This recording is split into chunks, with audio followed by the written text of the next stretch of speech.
Hello class 11। Welcome to my channel learn with basic. Class 11 आज मैं आप लोगों के लिए जो कंटेंट लाई हूँ वो भवानी प्रसाद मिश्र का है, जो घर की याद है। ठीक है, तो भवानी प्रसाद मिश्र का पहले तो जीवन परिचय हम लोग एकदम शॉर्ट में देख लेते हैं कि वो क्या हैं और कहाँ से बिलोंग करते हैं और उनकी रचनाएं वगैरह क्या क्या हैं। तो चलिए, भवानी प्रसाद बहुत ही बेहद मतलब साहित्य के बहुत ही अनूठे कलाकार थे, जिनकी जो कविताएं हैं वो दिल को छूती हैं। तो आइए देखते हैं इनका जन्म कहाँ हुआ था और ये किस जगह से परिचित हैं, वहाँ पे हम लोग देख लेते हैं। पहले देखिए, इनका नाम भवानी प्रसाद मिश्र, जन्म 29 मार्च 1913, आयु 72 वर्ष, जन्म स्थान गांव का नाम टिगरिया, होशंगाबाद, मध्य प्रदेश। अभी तक हमने जितने भी कवियों को पढ़े हैं लगभग उत्तर प्रदेश से, इनको देखिए ये मध्य प्रदेश से। ठीक है, पिता का नाम पंडित सीताराम मिश्र और प्रसिद्ध हिंदी के प्रसिद्ध कवि और गांधीवादी विचारक थे। ठीक है, इनकी मृत्यु 20 फरवरी 1985 हुई थी।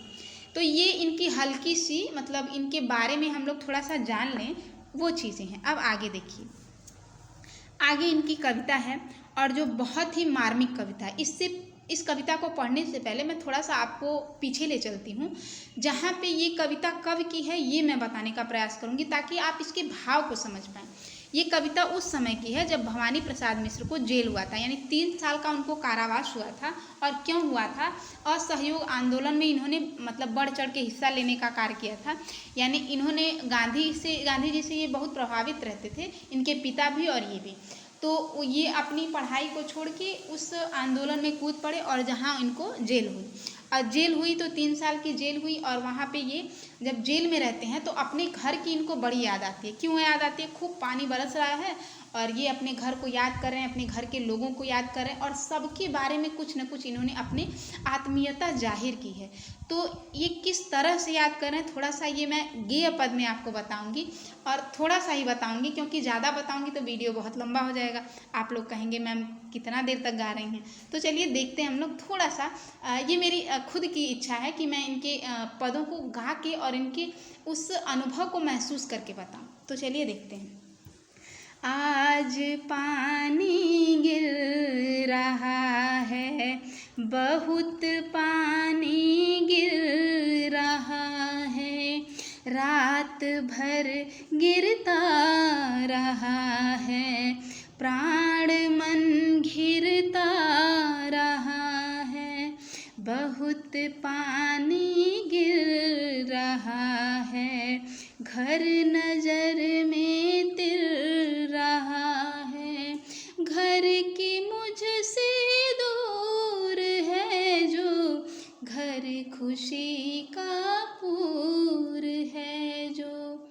ये था इनका जो कविता। इनको मैं जब गा रही हूँ तो मैं महसूस कर पा रही हूँ कि उस समय वो किस वेदना में थे। ये बहुत ही मार्मिक कविता है।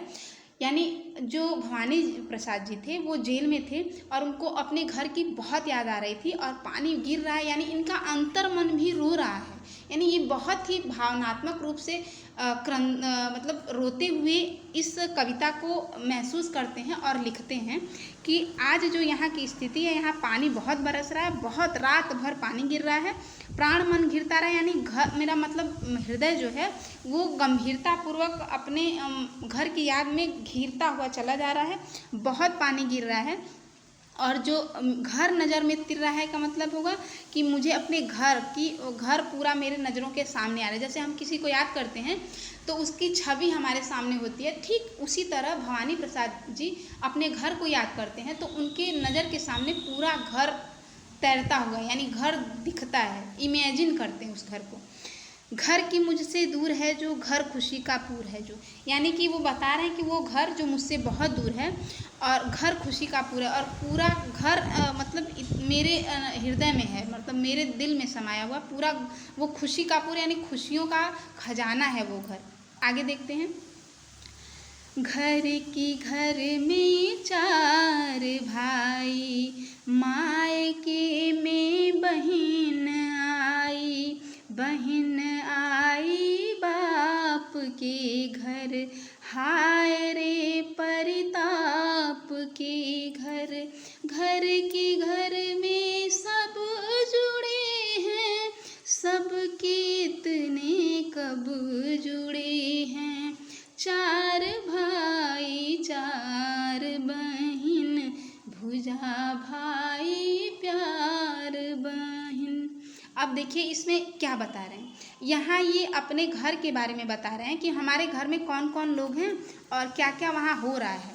यानी घर के घर में चार भाई, यानी घर है और घर में चार भाई हैं, ठीक है।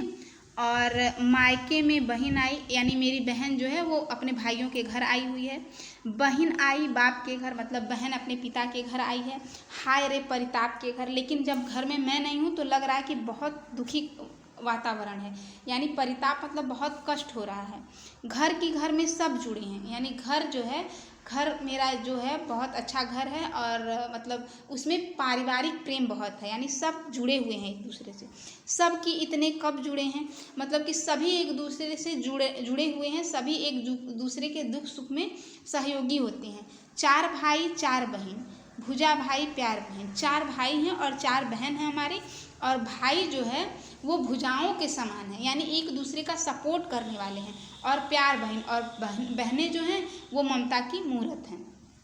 अब क्या बताते हैं, और माँ बिन पढ़ी मेरी, दुख में वह गढ़ी मेरी। और आगे बताते हैं माँ के बारे में। अभी तक इन्होंने किनको बताया, अपने घर के बारे में बताया, फिर अपने भाई बहनों के बारे में बताया। अब वो अपनी माँ के बारे में बताते हैं। माँ और माँ बिन पढ़ी मेरी, दुख में वह गढ़ी मेरी। माँ की जिसकी गोद में सिर रख लिया तो दुख नहीं फिर। माँ की जिसकी स्नेह धारा का यहाँ तक भी पसारा, उसे लिखना नहीं आता जो कि उसका पत्र पाता। अब देखिए यहाँ माँ के बारे में बताते हुए कवि क्या बता रहा है। कवि बता रहे हैं कि वहाँ जो मेरी माँ है ना वो पढ़ी लिखी नहीं है, यानी वह अनपढ़ हैं, और दुख में वह गढ़ी मेरी, और मेरे जेल आने के दुख में वो दुखी हैं। माँ की जिसकी गोद में सिर, माँ ऐसी है जिसकी गोद में अगर सिर रख लिया तो दुख नहीं फिर। मतलब अगर माँ के गोद में अगर हम सिर रख लेते हैं तो हमको दुनिया के सारे दुख फीके नज़र आते हैं, यानी पूरा दुख उसकी गोद में समा जाता है और हम एकदम निश्चिंत हो जाते हैं। माँ की जिसकी स्नेह धारा, माँ के प्रेम की धारा ऐसी है कि यहाँ तक भी पसारा, यानी मैं जेल में हूँ वहाँ तक उसकी ममता मेरे तक पहुँच रही है। उसे लिखना नहीं आता, उसको लिखना नहीं आता क्योंकि वो नहीं लिख पाती हैं जो कि उनका पत्र पाता। अगर काश वो पढ़ने लिखने का उनके पास हुनर होता तो शायद उनका पत्र मेरे पास आता, ठीक है। अब आगे, पिताजी जिनको बुढ़ापा एक क्षण भी नहीं व्यापा, जो अभी भी दौड़ जाएं, जो अभी भी खिलखिलाएं। मौत के आगे न हिचके, शेर के आगे न बिचके, बोल में बादल गरजता, काम में झंझाल रजता। अब वो अपने पिता के बारे में बताएं। देखिए एक एक पार्ट में वो किन किन चीज़ों को बता रहे हैं ये आपको जानना जरूरी है। इस पार्ट में उन्होंने बताया है अपने पिता के बारे में। वो बता रहे हैं कि मेरे पिताजी जो हैं वो बुजुर्ग तो हो ही गए हैं, लेकिन फिर भी उनके अंदर बुढ़ापे का कोई लक्षण नहीं दिखता। जो अभी भी दौड़ जाएं, वो अभी भी दौड़ लगाते हैं, और जो अभी भी खिलखिलाएं और खूब खुल के हंसते हैं। मौत के आगे न हिचके, शेर के आगे न बिचके। वो मौत से नहीं घबराते, और शेर, अगर उनके सामने शेर भी आ जाए, यानी शेर मैं कहूँगी कि अगर कोई भी दुख आ जाए तो वो पीछे नहीं हटेंगे। बोल में बादल गरजता, अर्थात उनकी बोल में बहुत मतलब बहुत भारीपन है, यानी बहुत उनका जो आवाज़ है वो बहुत मतलब बहुत लाउडली है, और उनके बोलने से सब घर के लोग एकदम शांत हो जाते हैं। यानी एक पिता होते हैं जिनकी आवाज़ ही काफ़ी होती है, तो उस तरह का। काम में झंझाला रहता है, झंझा मतलब होता है आंधी तूफान की तरह काम करते हैं, मतलब बहुत तेज़ी से काम को करते हैं। आज गीता पाठ करके, दंड 260 करके, खूब मगदर हिला लेकर, मूठ उनकी मिला लेकर। आज उनके पिताजी जो हैं वो गीता का पाठ करते हैं दंड 260 करके, और दंड बैठक करते हैं जो पहलवान लोग करते हैं, तो उस टाइप का, यानी अपनी सेहत को सही रखने के लिए खूब मुगदर हिला लेकर, मुगदर मतलब वही जो पहलवान लोग हिलाते हैं मुगदर, उसकी बात हो रही है। मूठ उनकी मिला लेकर उसको मिलाते हैं, मतलब वो एक्सरसाइज करते हैं। जबकि नीचे आए होंगे नैन जल से छाए होंगे, जब वो ये सब काम करके नीचे आए होंगे तो उनके आँखों में आंसू होंगे। हाय पानी गिर रहा है, नज़र घर में तिर रहा है, यानी कह रहे हैं कवि कि आज इतना पानी बरस रहा है कि मुझे अपने घर की बहुत याद आ रही है। तो ये था अभी इनका पार्ट 1, और आगे मैं आपको इसके आगे वाली कहानी जो है वो लेकर आऊँगी और उसको समझाने का प्रयास करूँगी। तो वीडियो पूरा देखने के लिए बहुत बहुत धन्यवाद। मिलते हैं नेक्स्ट वीडियो में, तब तक के लिए बाय।